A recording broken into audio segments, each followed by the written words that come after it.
አሰላሙ አለይኩም ወራህመቱላሂ ወበረካቱ። ውድና የተከበራችሁ ውድ ቤተሰቦቼ እንዴት ናችሁልኝ? ደህና ናችሁ? እኔ ደህና ነኝ አለሁኝ አልሐምዱሊላህ።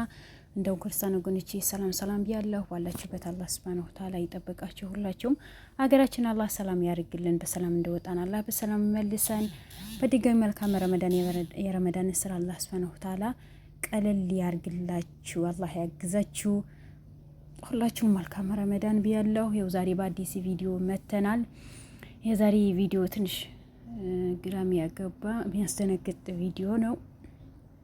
እንዳያችሁ ትላንት ዘላለም ዘገየ መስፍን ቤት ሂዶ ነበረ። መስፍን ቤት ሂዶ ሰራተኛውና ቅምጡን ያናገራቸው ያለ መስፍን ቤት ቁጭ ብሎ ምክንያቱም የሱ ዋና ሹፌር የተባለው የሱ የቱን ቦታ የሚያደርሰው የሱ ተላላኪ ከእህቱ ጋር የተያዘው ሹፌር ቤቱ ወስዶን የጠቆመው የነበረው ቤቱ ድረስ ዘላለም ሂዶ ነበር። እዛው ያስቀመጣት ፍቅረኛ ትባል በስቀመጥ ነው የሚባለው አገኝቶ አውርቷት ነበር። ያው አልፎ አልፎ እንደሚመጣ በፈለገ ሰዓት እንድትመጣ በፈለገ ሰዓት ቤቱ እንደምትመጣ አሁን አሟት እሱ ቤት እንደተኛች ነው የተናገረችው የነበረው። ሰራተኛዋ ደግሞ ምንም አይነት ምስጢር ልትናገር አልፈለገችም ነበረ። መጨረሻ ላይ ግን አመነች። ማንም ፈልጎኝ ቢመጣ ማንኛው ሰው ቢናገር ቢጠይቃችሁ እንዳትናገሩ ብሎኛል ብላ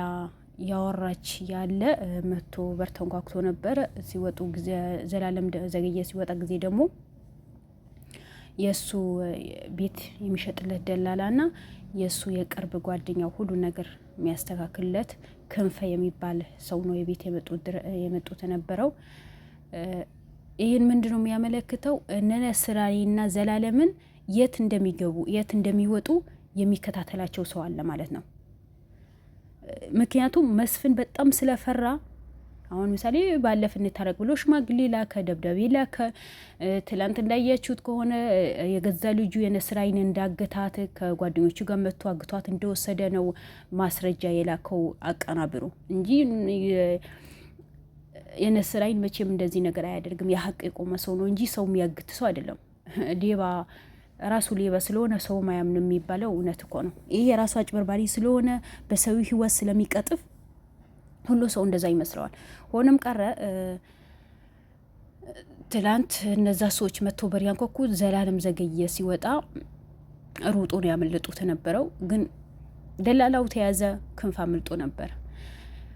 ደላላው ደግሞ ያለው ነገር እውነቱን በመጨረሻ መነ። መጀመሪያ አላምንበት ነው። በእነሱ ዙሪያ ያሉ በሙሉ ትግል ነው የሚፈልጉት፣ ልፋት ነው የሚፈልጉት። በቃ ሽጉጥ መምዘዝ፣ መደባደብ ነው ስራቸውን።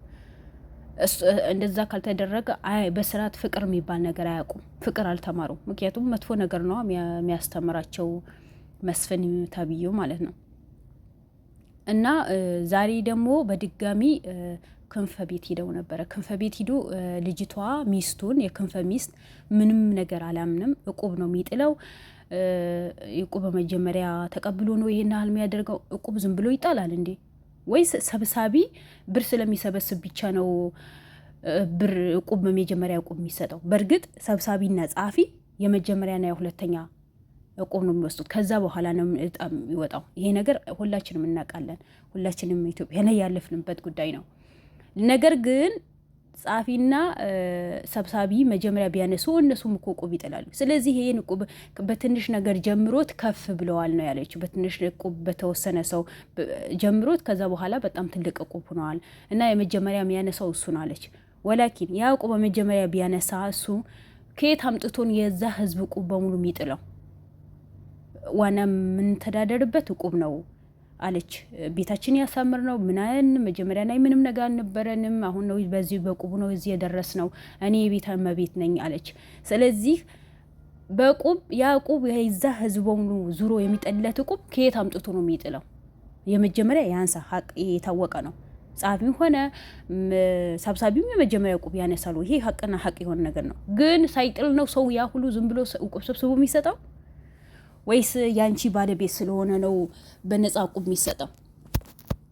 ስለዚህ እንደዛ ብላ የተከራከረች። በመሀል ባሏ ደውሎ ነበረ። ጋዜጠኞች መጡ ስትለው ጊዜ በጣም ተደናግጦ የሆነ ነገር ነው ብሎ የተቆጣ ተነበረው። ግን ጓዳ ውስጥ ገብተን ያወራችው እንዳያችሁት በመጨረሻ ወንድሟ ጋር ደውሎ ተሎ ብለህ ቤትህ ጋር ሂድ፣ ክንፈ ነው የሚያደርገው። ወንድ ቤት ሂድ ሰዎች ገብተዋል ነው ብሎ የነገረው። እሱ ሲመጣ ጊዜ ደግሞ የሆነ ሊደባደብ ምናምን ወንድ እንደሌላ አውቃቸው ሆቴል ሊጫወቱባት ምናምን ብሎ ነው የዛተው የነበረው። ግን እነሱ የህግ ሰው ይዞ ነው የሚንቀሳቀሱት። ሁለተኛ ደግሞ እነሱም ምንም አይነት ወንጀል አይሰሩም እና እንደዛ የተከራከሩ መጨረሻ ላይ ዘላለም ያልሆነ ነገር ተደረገ እንጂ ብቻ እሱ ትንሽ ይከብዳል። ብቻ ነጌ እንደምንም የዘላለም ካሜራማን ሆነ ማናቸውም ልውሉም ሆነ ነጌ እንደምንም አድርጋችሁ ቪዲዮ እንድትለቁልን ማለት በጣም አወዳደቁ ትክክል አልነበረም። ራሱ ውስጥ ሆኖ የወደቀው ዘላለም በመጨረሻ ጊዜ ወንጀል እንደሚሰራ ወንድሟ ሊናገር ተናገሪው፣ ከዚህ ወንጀል ውጪ እኔም በማላውቀው ነገር አታስገብኝ፣ አንቺም ውጪ ብሏት ሲከራከራት ጊዜ ዘላለም ዘገየ በመጨረሻ ራሱ ውስጥ ነው የወደቀው። አወዳደቁ ደግሞ በጣም መጥፎ አወዳደቅ ነበረ። እኔ እንጃ ጠረጴዛው ይምታው አይምታው አላቅም። መጀመሪያ ላይ ተናግሮ ነበረ ዛሬ የመጨረሻ ቀን ሊሆን ይችላል እና ደግሞ እኔም ዛሬ ትክክል አይደለሁም ትንሽ ያመኝ ነው ብሎ ተናግሮ ነበረ። መጨረሻው ብቻ አላህ ያሳምርለት። ምንም አትሆን አንተ ለኛ ጀግና፣ የኛ ብርቱ፣ የኢትዮጵያኖች እንባ አባሽ፣ የተበደሉ ሰዎች እንባ አባሽ ስለሆንክ አላህ ሱብሃነሁ ወተዓላ አፊያ ያድርግህ እና ሉሉም ሆነ ማናችሁ መባካችሁ ነገ ያለበት ሁኔታ ያው ብዙ ተከታዮች አላችሁ። የሆነ ነገር ስትሆኑ ሁላችንም እንደሚጨንቀን ታውቃላችሁ። እንደምንም አድርጋችሁ ነገ ቪዲዮ ልቀቁልን። ብቻ ሰላም ይሁን፣ ምንም አይሁን፣ ሰላም ይሁን። የሰውን ህይወት አድናለሁ ብሎ ወጥቶ ራሱ የሆነ ፈተና ተከታተለው። ብቻ ጥሩ የሚሰራ ሰው ሀይር የሚሰራ ሰው ፊትናዎች ይከታተሉታል፣ ፊትናዎች ይበዙበታል፣ የታወቀ ነው። ግን መጀመሪያ ራሴ ጥሩ አይደለሁም ምናምን ብሎ አውርቶ በመጨረሻ እንደዚህ የራሱ ስቶ ሲወት ጊዜ በጣም ነው ያሳዘነኝ። ማለት ደነገጥኩኝ እኮ በቃ ቪዲዮን ሳየው ጊዜ በጣም ነው የደነገጥኩት። ሰላም ያወራኩ ነው ማለት ያወራ ላይ በላይ ተተነፈሰ ነበር። ቪዲዮን በደንብ ገብታችሁ ማየት ትችላላችሁ። ግን በመጨረሻ ላይ ወሬያቸውም ሳይጨርሱ እየተከራከሩም የጮሁ ያለ ነው ራሱ ስቶ የወደቀው። ባለህበት ሰላምህን ይብዛ፣ አላህ ይጠብቅ። አንተ እኔ እንጃ አንተና ልዑል ምንም ነገር አይንካችሁ። የሰው ልጅ ያመዋል፣ የታወቀ ነው። ከህመም በኋላ መዳንም አለ። ግን በዚህ ልክ ጤነኛ ሆነህ ወጥተህ እንደዚህ ስትሆን ደግሞ እኛ ተከታዮችህ የሚያስደነግጥ ነገር ነው። ሁሉም ሰው ለሰው ሰላም ፈልገህ ራስን ሰላም ማጣት ማለት በጣም ከባድ ነገር ነው።